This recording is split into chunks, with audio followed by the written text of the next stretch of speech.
currently working on a paper on how firms set their prices in the different stores. And I like to think of that as behavioral firms. To see how I'm thinking about it, consider that behavioral economists have spent a lot of time about behavioral consumers. So consumers, so that you'd set taxes differently, so that firms would set prices differently. But then you ask yourself, what's so special about firms? Why couldn't firms be behavioral too?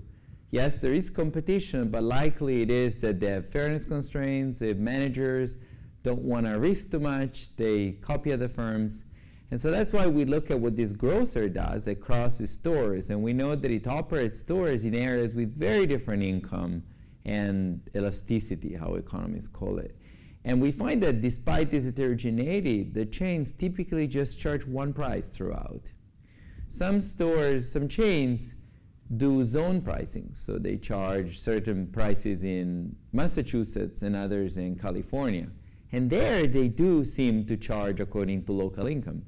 So what is it that makes them be doing rigid pricing most of the time, but not always? And that's sort of the kind of behavioral question on the firm side I'm interested in now.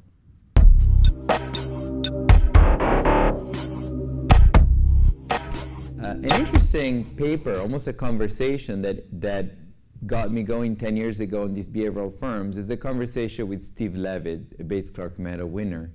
And he was relating, partly through his consulting work and partly through this example of a bagel man, how he got to think that firms are really not that efficient as we sometimes give them credit for. And Bagel Man was a guy that sold bagel in office stores in New York, and he was an economist. And he actually turned out to be extremely good at bringing the right amount of bagels, because if you bring too many, they'll go stale. If you bring too few, you're foregoing options to sell. So he was very, very good that way, but he was totally off on prices. Turns out he only ever changed prices twice. Every time he raised prices, profits went up. So he had done a very good job in one dimension and a very poor job in another dimension, and that got him going on behavioral firms and me too.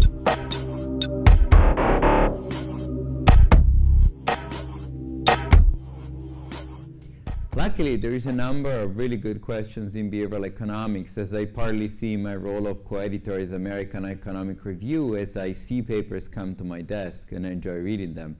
But I've become interested in these behavioral firms, and how I would put it is, on the one side, you have the Facebooks, the Googles, that almost every decision they do, they randomize, they try out, they accumulate a lot of data to try to figure out what is the best decision that they can make. And on the other hand, you have firms that adopt rules of thumb, maybe like the bagel man in the example that never sort of rarely changed the prices of the product he was carrying, didn't experiment.